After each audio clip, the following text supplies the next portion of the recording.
Le titre de ma prédication, c'est assez simple. C'est assez. C'est simple, hein? C'est assez. C'est assez.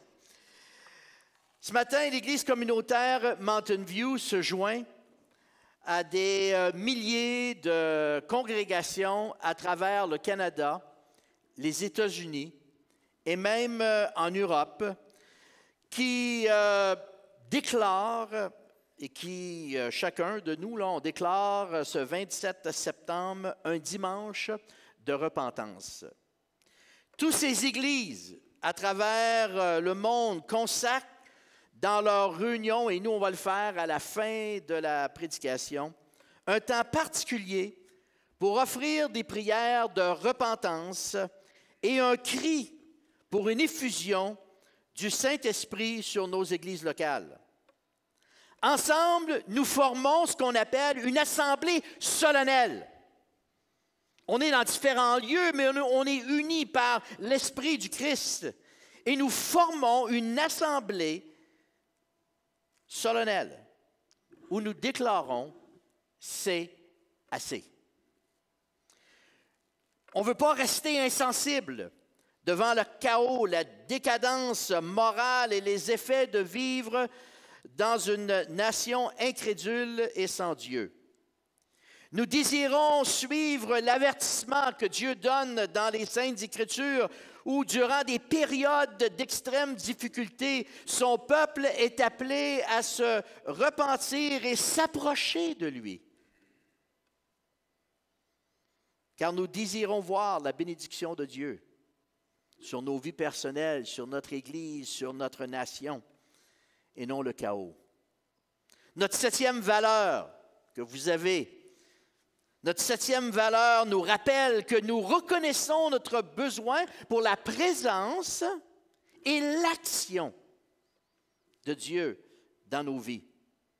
Et je sais que plusieurs d'entre vous et ceux qui nous regardez via l'Internet ce matin, je sais que plusieurs aspirent et prient dans le même sens que nous vous parlons ce matin.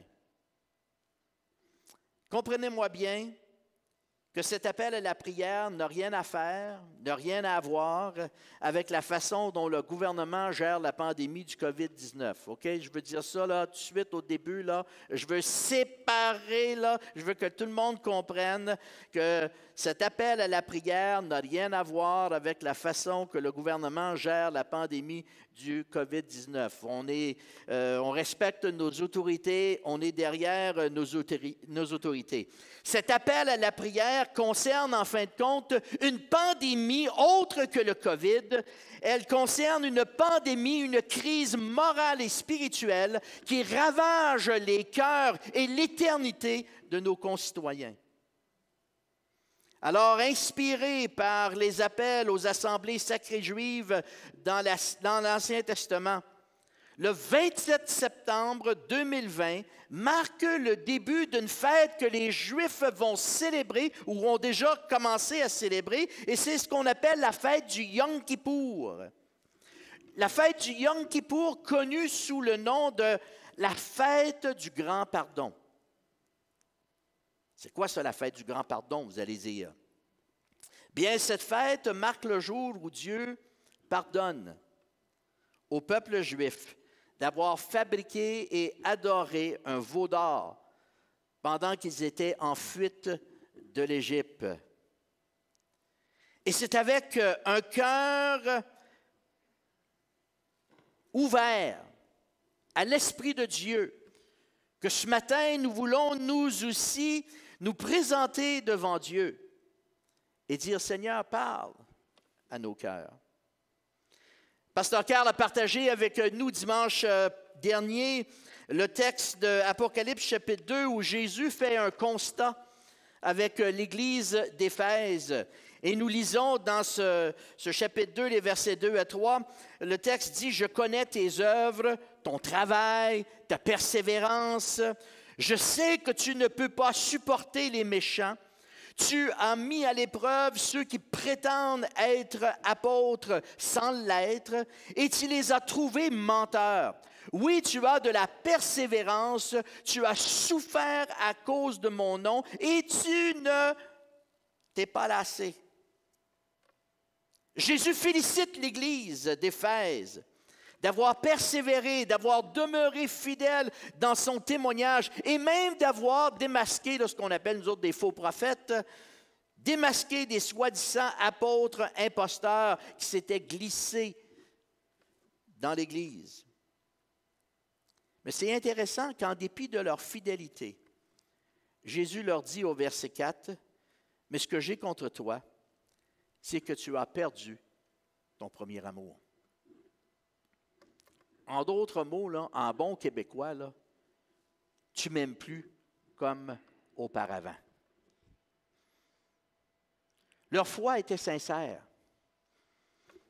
D'après le texte, on le voit, là, je connais tes œuvres, ton travail, ta persévérance, tu n'as pas supporté les méchants, tu t'es levé, tu étais une personne de conviction. Leur foi était sincère, mais ce qu'on voit, c'est que leur service n'était plus motivé par un amour profond pour Jésus.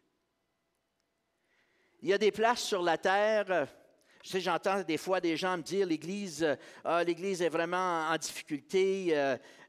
Et moi, je veux vous dire ce matin qu'il y a des endroits sur la terre où l'Église de Jésus-Christ est en feu et loin d'être endormie. OK? Réveillons-nous, là. Face à ça, là. Il y a des endroits sur la terre où l'Église de Jésus-Christ est en feu et loin d'être endormie. Mais je pense en même temps qu'il y a des assemblées, surtout en Amérique du Nord, qui souffrent d'un assoupissement et elles ont besoin d'entendre et de réfléchir au constat. Ce que j'ai contre toi, c'est que tu as abandonné ton premier amour. Tu ne m'aimes plus comme auparavant. Je pense que nous devons, nous individuellement et nous en tant qu'assemblée, écouter les paroles et de ce constat et de laisser l'Esprit de Dieu nous dévoiler si notre amour envers Jésus, si notre affection pour sa parole a diminué, si notre amour est moins intense qu'au début de notre vie chrétienne.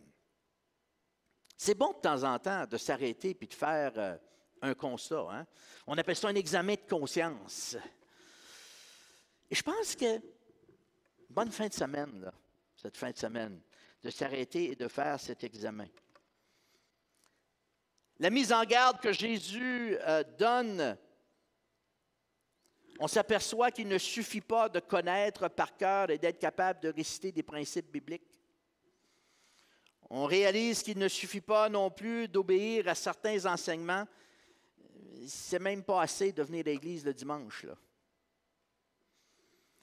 Avant tout, l'Église doit éprouver un amour profond et un engagement pour Jésus et pour toute sa parole. Je vais vous inviter, pour ceux de vous que ça fait un petit bout de temps que vous êtes au Seigneur, je vais vous inviter à faire un retour au début de votre vie chrétienne.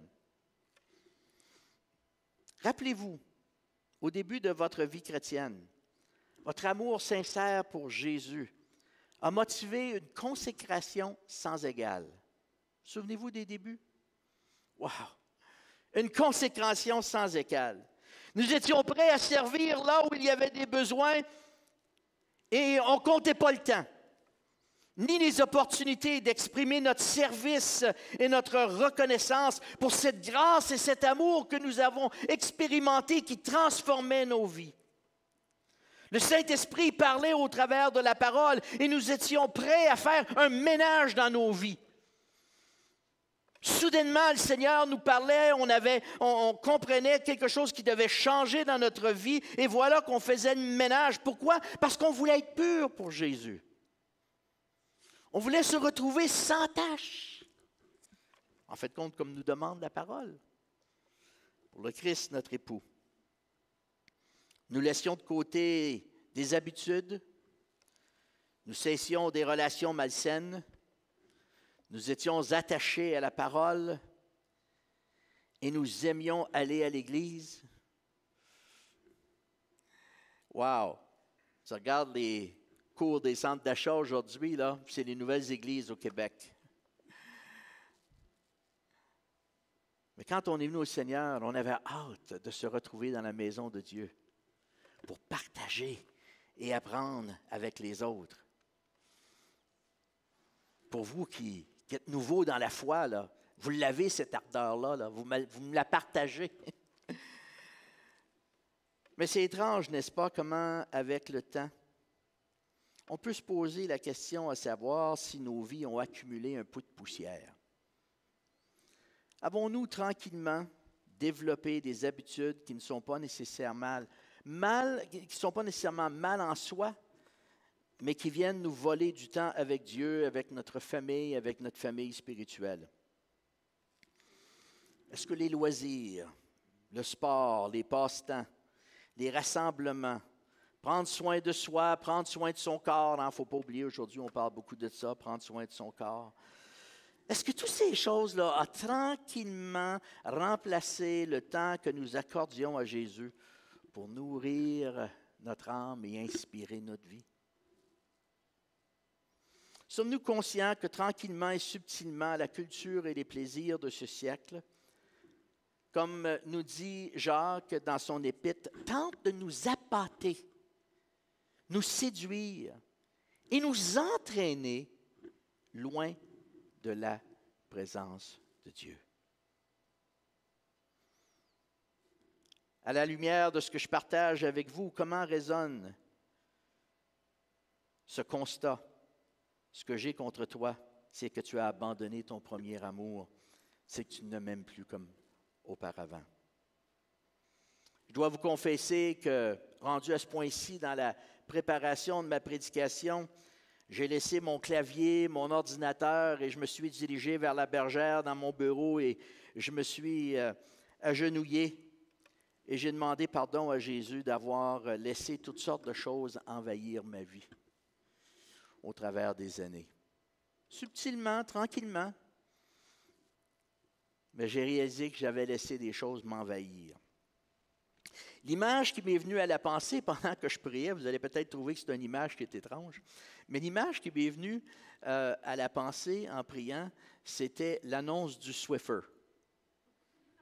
Vous connaissez l'annonce du Swiffer? On passe le Swiffer et tout colle. On lève le Swiffer et on vous montre toute la poussière qui s'est ramassée. Tout semble coller après le Swiffer. Et quand j'ai eu cette image-là, ma prière est tout de suite devenue « Seigneur, viens dépoussiérer ma vie. Viens secouer ce Swiffer, là. Viens dépoussiérer ma vie. » C'est tellement facile que toutes sortes de choses viennent se coller à notre vie pour nous distraire et alourdir notre marche avec le Seigneur. C'est étrange, n'est-ce pas? Quand on a accepté le Seigneur dans notre vie, si vous vous rappelez de ce moment, on voulait donner au Seigneur ce qu'il y avait de meilleur. On ne comptait pas le prix, là. On voulait donner au Seigneur ce qui était le meilleur. C'est un peu comme faire un bon feu de foyer. Pour ceux de vous qui avez des foyers, faire un bon feu de foyer, là, au début de la saison, on a du bon bois. Mais si vous en faites beaucoup, à un moment donné, la pile de bois diminue. Et ça peut arriver que vous manquiez des belles bûches. Et qu'est-ce qu'on fait dans ce temps-là quand on manque une belle bûche et on veut un feu? Bien, on y ajoute n'importe quoi. On va ramasser une vieille planche, des retailles de bois. En fait, n'importe quoi qui brûle. Du carton. On va rajouter ça à notre feu pour faire brûler notre feu.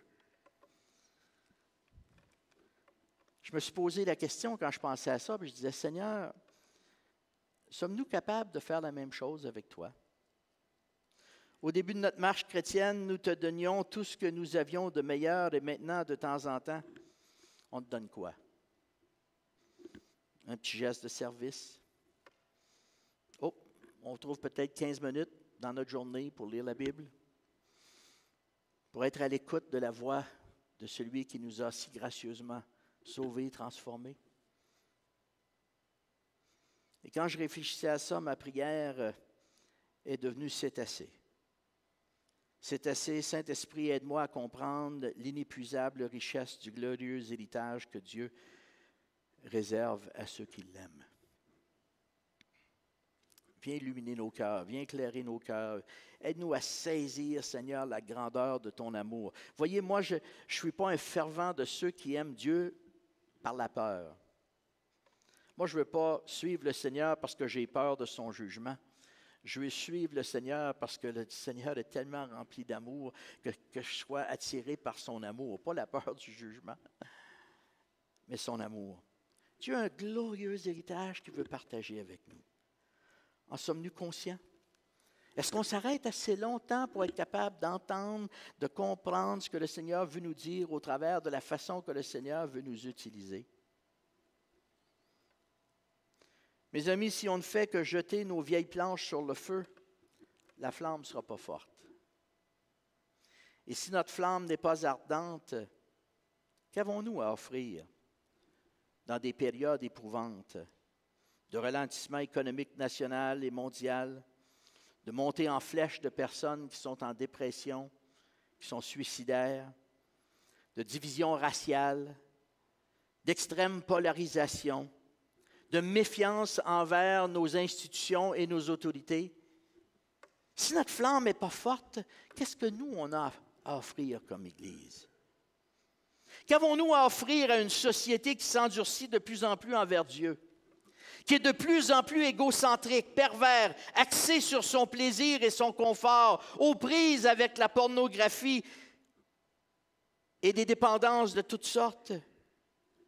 Qu'avons-nous à offrir? Je sais que certains d'entre vous, vous êtes déjà en train de dire, bien, on a à offrir le message du salut en Jésus. Et c'est vrai qu'on a à offrir le message du salut en Jésus.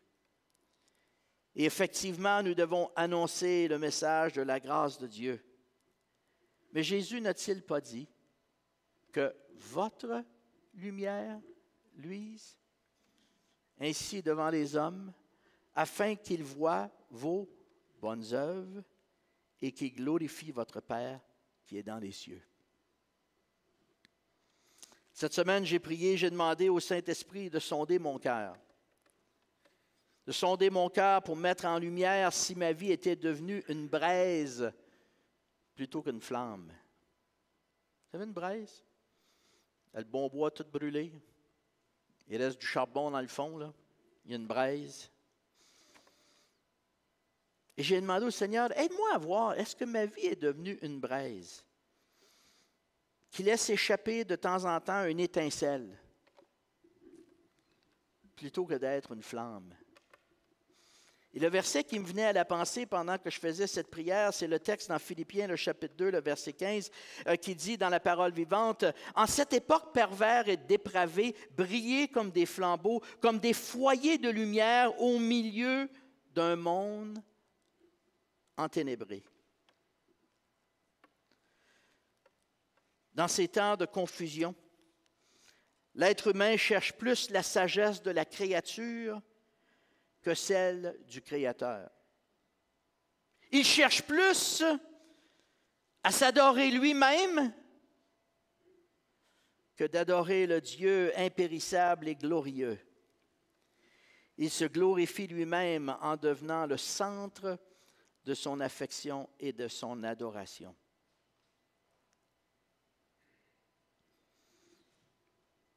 Est-ce que vous êtes prêts à vous joindre à moi et de prier? Souffle sur moi, Seigneur. Souffle sur moi, Seigneur. Ranime la braise dans mon cœur pour que je puisse retrouver la flamme que jadis brillait. C'est intéressant dans le texte d'Apocalypse parce que après que le Seigneur donne ce constat dans le verset 4, au verset 5, le Seigneur donne un conseil aux Éphésiens et voici le conseil qu'il donne. Il leur dit, « Souviens-toi donc d'où tu es tombé. Repens-toi et retrouve ton premier amour. » C'est ça le texte? C'est pas ça le texte.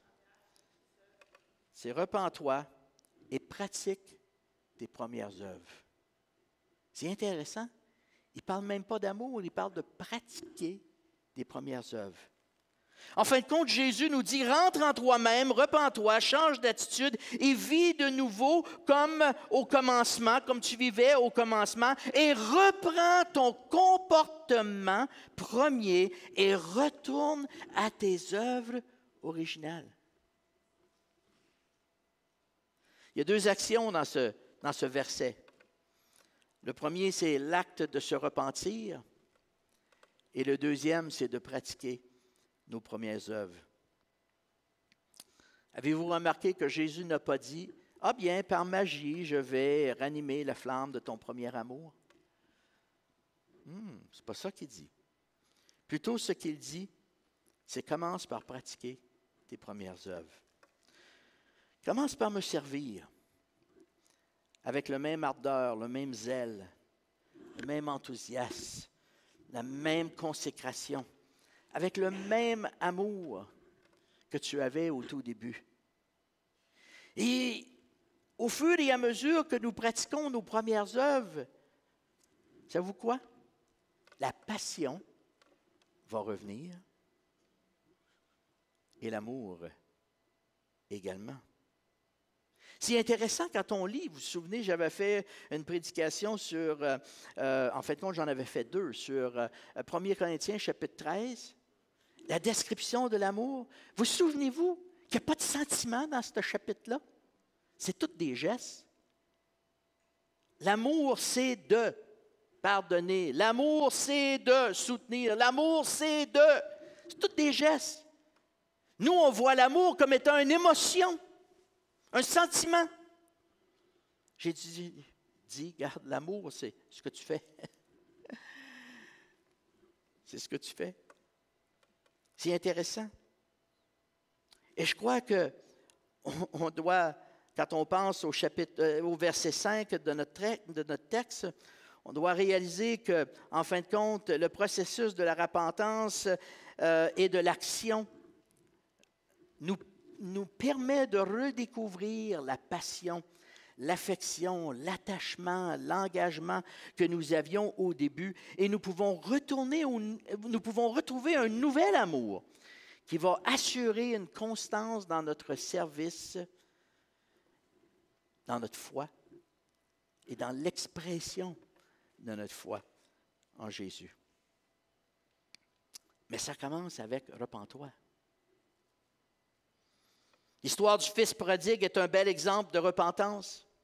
Pour ceux de vous qui connaissez le texte dans Luc chapitre 15, c'est l'histoire du jeune fils qui demande à son père son héritage. Et comme nous disons au Québec, il s'est embarqué sur une belle galère où il va dépenser tout son héritage avec ses chums et des prostituées. À la fin, lorsqu'il n'y a plus d'argent, bien, il se retrouve seul. Tu as toujours des chums quand tu payes la traite.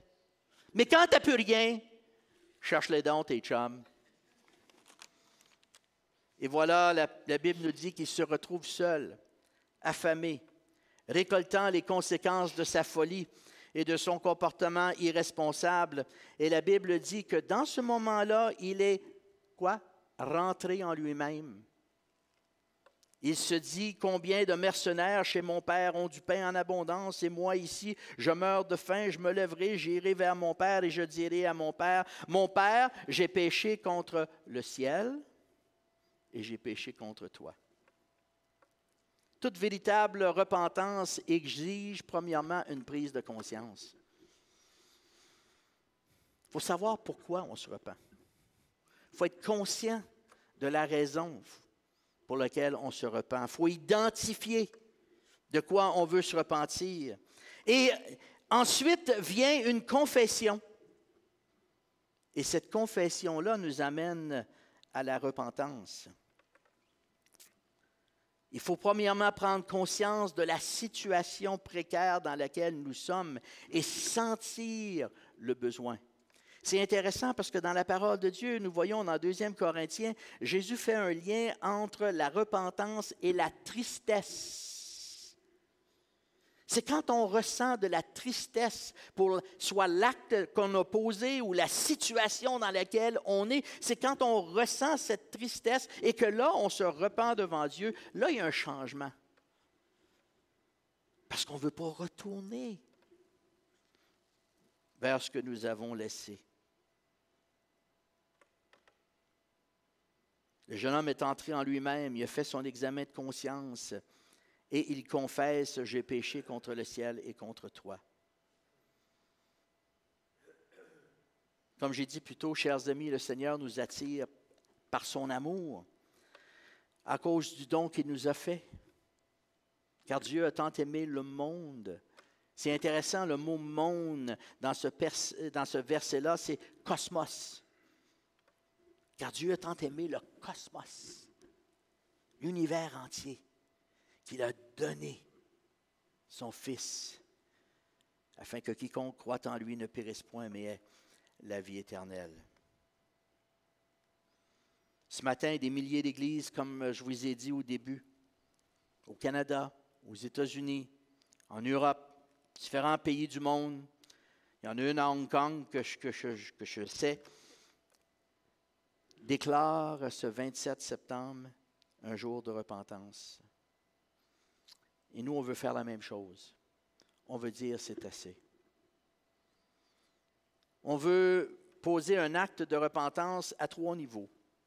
Le premier, on veut que chacun d'entre nous, on puisse faire un examen de conscience. On ne force pas, là. On ne force pas personne. On n'étiquette pas personne. Mais on veut qu'individuellement, chacun d'entre nous, on puisse faire un examen de conscience et dire, Seigneur, où est-ce que je suis rendu avec mon premier amour? Est-ce que je l'ai? Est-ce qu'elle s'est refroidie? Où est-ce que je suis rendu? Et Dieu est un Dieu de grâce. Le Seigneur, ce qu'il veut, c'est pardonner, c'est restaurer, c'est nous aider à grandir. J'aime pas l'image du Dieu là avec le bâton, le Dieu méchant. Dieu, c'est un Dieu d'amour qui veut nous attirer par son amour et sa grâce. Comme tout enfant, des fois, on a besoin de se retrouver au pied du Père en demandant pardon. Si c'est notre cas, on le sait. L'Esprit de Dieu nous a déjà mis à cœur des choses. Nous a déjà, pendant les dernières minutes, le Saint-Esprit nous a déjà montré des éléments pour lesquels peut-être on a besoin de demander pardon. Alors, on veut prendre un temps pour nous individuellement. Ensuite, je vais inviter Pasteur Stéphane à venir et il va prier pour nous en tant qu'assemblée. Parce qu'on a besoin de se repentir. Et encore une fois, on ne fait pas de jugement à savoir où sont les assemblées, où sont les gens. Parce que les assemblées sont composées de personnes. Hein? Fait que si on dit qu'une assemblée est en assoupissement, bien, ça veut dire qu'il y a des gens dans cette assemblée-là qui sont en assoupissement, parce que c'est les gens qui font l'assemblée. On veut prendre le temps ce matin et de dire, Seigneur, si en tant qu'Église, on a baissé la garde, qu'on ne veille plus, qu'on est devenu un peu nonchalant, pardonne-nous. Et on veut implorer que le Seigneur puisse manifester son esprit sur nos églises, car on a besoin de la présence et de l'action de l'Esprit de Dieu dans nos vies. La troisième prière, je vais inviter le pasteur Christian à venir et puis il va partager avec nous une prière où nous, en tant qu'Église, on va demander pardon au Seigneur pour les actes de notre nation. On va demander pardon au Seigneur pour notre pays qui a abandonné Dieu et pour l'apathie spirituelle qui est présente dans notre pays. Je ne sais pas si vous avez déjà fait ça avec des gens. Des fois, ça m'est arrivé avec des personnes qui avaient vécu des blessures où on va demander pardon, pas pour quelque chose que nous, on a fait, mais pour que on demande pardon pour quelque chose que quelqu'un d'autre a fait. Donc, on peut, au nom du pays, au nom de la province, au nom de notre pays, demander pardon à Dieu pour cette nonchalance qui règne dans notre pays. On ne veut pas reconnaître Dieu, ni l'adorer. C'est assez. On veut une manifestation de la présence et de la puissance de Dieu dans nos vies, dans nos églises, dans notre pays. Alors, je vous invite ce matin à vous joindre à nous. J'invite mes collègues à bien vouloir s'approcher. Nous allons prendre quelques instants en cette fin de célébration ce matin. Simplement courbez vos têtes. On vous invite à vous joindre à nous. Ceux qui sont à la maison ce matin, faites la même chose. Joignez-vous à nous. Commençons avec nous-mêmes et ensuite nous allons prier pour l'Église et pour le pays. Alors Seigneur notre Dieu, on se place devant toi individuellement. Seigneur, tu nous parles à nous et nous, on est redevable pour nous-mêmes. On n'est pas redevable pour les autres autour de nous. On n'est pas redevable pour la vie spirituelle des autres. On n'est pas responsable de la vie spirituelle des autres. On est redevable pour la nôtre. Alors, dans un moment d'intimité avec toi, Saint-Esprit, viens parler à nos cœurs. Viens éclairer notre âme, viens éclairer notre esprit. Y a-t-il quelque chose, Seigneur, qu'on a besoin, pour lequel on a besoin de se repentir? Et ranimer, Seigneur, cette relation avec toi, cette partie de notre vie spirituelle où on a besoin de reconnecter avec toi. Parle-nous, Seigneur. Parle. On veut, Seigneur, être à l'écoute de ce que ton esprit a à nous dire parce qu'on ne veut pas être simplement une petite braise dans le fond d'un feu de foyer. On veut être une flamme qui va briller pour toi. On veut remplir pleinement l'appel que tu nous donnes à chacun d'entre nous. Seigneur, tu nous as bénis. Tu nous as bénis, mon Dieu, par ton amour. Tu nous as bénis, Seigneur, avec des dons. Tu nous as bénis, Seigneur, avec un potentiel incroyable. Viens, Seigneur Jésus, restaurer. Viens revigorer, Seigneur. Et que nos cœurs soient en feu pour toi, Seigneur Jésus. Pour être capable d'entrer dans la destinée que tu as préparée pour nous. Par nous, nous prions. Et Seigneur, nous te demandons pardon pour tout le bagage qu'on a ajouté, qui a collé à notre vie, qui n'est pas nécessairement mal en soi, mais qui est devenu tout simplement un bagage qui a alourdi notre relation, qui nous a distraits, qui nous a éloignés de toi. Et ce matin, nous te demandons pardon, Seigneur, et nous te disons, nous voulons nous approcher de toi. Merci parce que toi, tu es le Dieu de grâce, le Dieu d'amour, le Dieu qui accueille, le Dieu qui transforme. Dans le précieux nom de Jésus. Amen.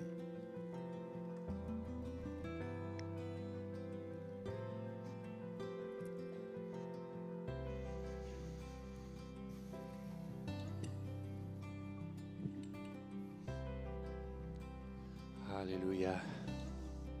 Merci Seigneur parce que tu nous aimes tellement, Seigneur, que tu prends le temps de nous saisir, de nous avertir, Seigneur, concernant l'état de notre cœur, l'état de l'Église, Seigneur. Tu veux que nous soyons toujours bouillants pour toi, Seigneur. Et quand je pense à l'Église, Seigneur, naturellement, je ne peux pas oublier, Seigneur, les avertissements que tu as adressés aux Églises dans le livre de l'Apocalypse à travers Jean, Seigneur, qui a reçu la visite d'un ange, Seigneur, qui a écrit ces lettres aux Églises pour les aviser, les avertir. Parce que, Seigneur, tu nous aimes tellement. Tu aimes tellement les églises, tu aimes tellement les assemblées, Seigneur, que tu ne veux pas que nous restions dans le même état. Et Seigneur, quand je pense à l'Apocalypse chapitre 3, le verset 20, ça dit « Voici, je me tiens à la porte et je frappe. Si quelqu'un entend ma voix et ouvre la porte, j'entrerai chez lui, je souperai avec lui et lui avec moi. » Et Seigneur, nous reconnaissons que nous avons cette tendance, Seigneur, à négliger ta présence. Et parfois, on peut juste réaliser, Seigneur, que tu n'es pas sur le bon côté de la porte, Seigneur. Ce n'est pas normal que tu sois à l'extérieur en train de frapper à la porte. Tu devrais plutôt être à l'intérieur. Et ça, Seigneur, c'est un signe, c'est un avertissement comme quoi, Seigneur, oui, on peut se réunir, Seigneur, mais on peut perdre de vue, Seigneur, ta présence. On peut perdre de vue, Seigneur, la raison d'être, de pourquoi on est ici, Seigneur. Et Seigneur, on veut te demander pardon ce matin parce que on est capable de faire les choses par nous-mêmes. On est capable, Seigneur, de d'administrer notre vie comme bon nous semble, Seigneur. Mais Seigneur, on sait que la meilleure chose à faire, c'est que tu sois à l'intérieur, que tu sois la tête de l'Église, Seigneur. Et Seigneur, on veut te demander pardon parce que tu ne te situes pas au bon endroit présentement, Seigneur. Et Seigneur, on veut vraiment que tu reviennes. Reviens, Seigneur. On t'ouvre la porte maintenant, Seigneur. On ouvre la porte de notre assemblée, Seigneur. On veut que tu prennes toute la place qui te revient, Seigneur, à l'Église communautaire Mountain View, Seigneur, et dans toutes les assemblées, Seigneur, qui prient, qui cherchent ta face ce matin, Seigneur. Nous prions, Seigneur, que tu fasses ton entrée glorieuse dans l'Église. Et nous sommes reconnaissants, Seigneur, parce que tu nous dis également dans l'Apocalypse que si on met ces choses-là en pratique, Seigneur, on va être heureux. On va être joyeux, Seigneur. Et c'est ce que nous voulons, Seigneur. Nous voulons nous épanouir. Nous voulons que les églises soient épanouies, qu'ils vivent de toutes sortes de belles expériences avec toi, Seigneur. Nous demandons à ce que tu souffles, Seigneur, sur ton église ce matin. Alors que, Seigneur, nous ouvrons la porte, Seigneur, tu entres dans notre assemblée, Seigneur, et tu vas souffler sur nous ton esprit, Seigneur Jésus. Un peu comme cette braise, Seigneur, que le pasteur Pierre a mentionné ce matin. Seigneur, lorsque la Bible dit, Seigneur, tu n'éteins pas le lumignon qui fume encore, Seigneur. Et parfois, on est sur le point de s'éteindre, Seigneur. On est sur le point de se refroidir, Seigneur. Mais toi, tu vois ce lumignon. Et Seigneur, avec la repentance, Seigneur, tu viens souffler sur nous. Et lorsque le vent souffle sur les braises, eh bien, Seigneur, on connaît que le feu reprend, Seigneur. Le feu prend, Seigneur, Dieu, là où il y a de la vie, Seigneur, là où tu mets la vie. Et Seigneur, nous sommes reconnaissants pour ce geste, Seigneur, cette action, Seigneur, cette décision, Seigneur, que nous prenons ce matin, Seigneur, de te demander pardon, Seigneur, pour toutes les fois où, Seigneur, tu n'étais pas sur le bon côté de la porte, Seigneur. Et nous t'invitons à prendre la place qui te revient ce matin. Nous le prions au nom de Jésus, Papa. Amen.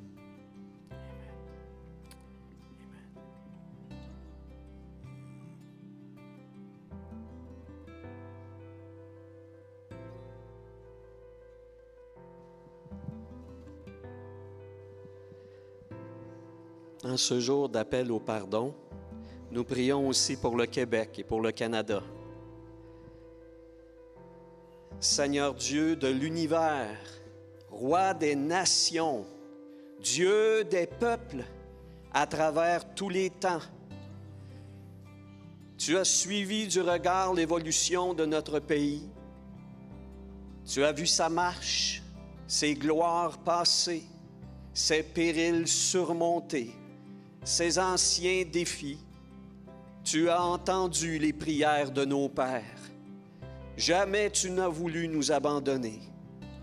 Mais voici, nous voilà maintenant dans la confusion à cause de nos égarements.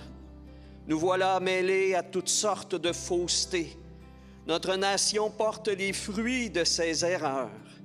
La voici qui blasphème impunément ton nom, qui ridiculise la foi de ses ancêtres, tout en s'adonnant aux spiritualités étrangères. Seigneur, dans quelles ténèbres nous sommes rendus?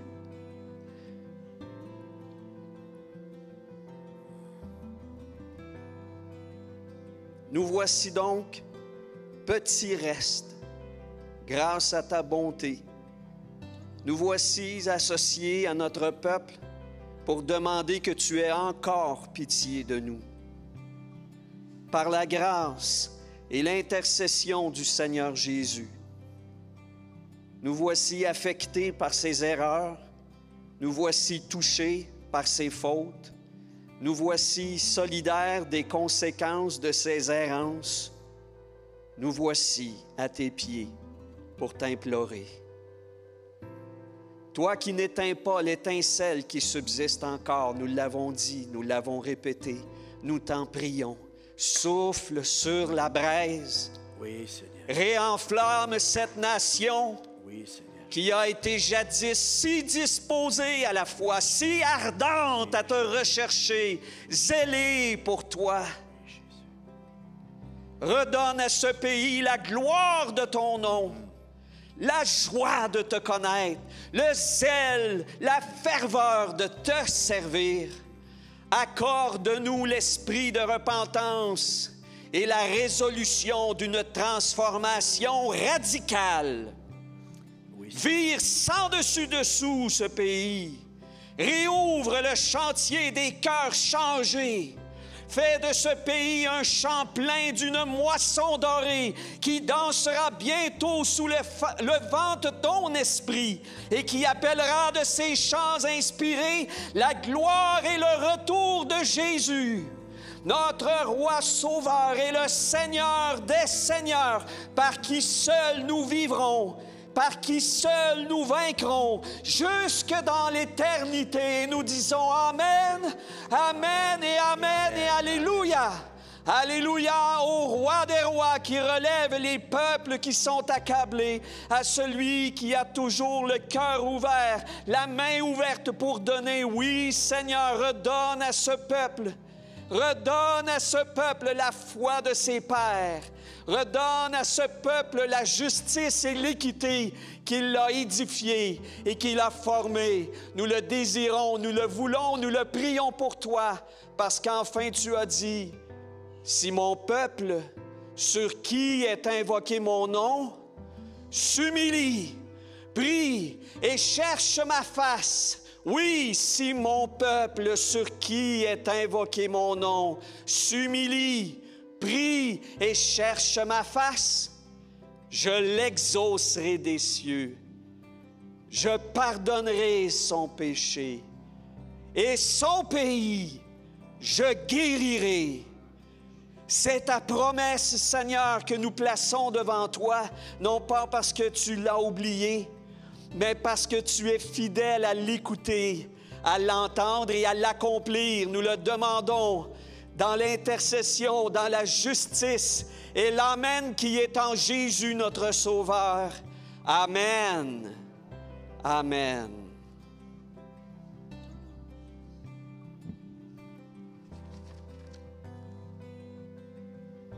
Alors, chers frères et sœurs, puissions-nous rester devant le Seigneur.